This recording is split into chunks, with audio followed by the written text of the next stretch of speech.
ಚಾಮರಾಜನಗರ ಜಿಲ್ಲೆಯ ಗಡಿಭಾಗದ ಗ್ರಾಮಗಳಲ್ಲಿ ಮತ್ತೆ ಕಾಡಾನೆಗಳ ಕಾಟ ಹೆಚ್ಚಾಗಿದೆ. ರಾತ್ರಿ ವೇಳೆ ರೈತರು ಆತಂಕದಲ್ಲಿದ್ದಾರೆ.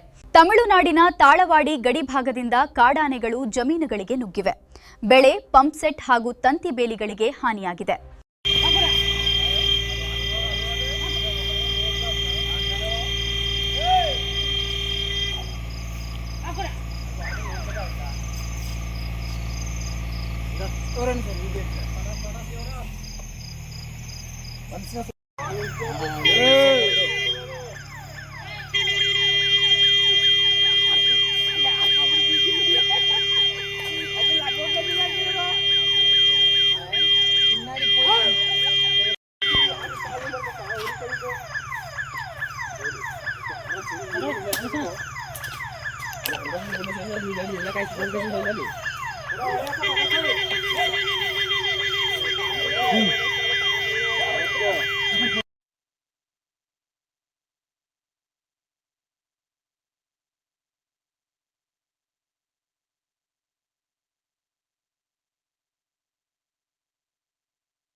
ಇನ್ನಷ್ಟು ತಾಜಾ ಮತ್ತು ವಿಶ್ವಾಸಾರ್ಹ ಸುದ್ದಿಗಳಿಗಾಗಿ ನಮ್ಮ ಚಾನೆಲ್ ಅನ್ನು ಫಾಲೋ ಮಾಡಿ, ಸಬ್ಸ್ಕ್ರೈಬ್ ಮಾಡಿ, ಶೇರ್ ಮಾಡಿ.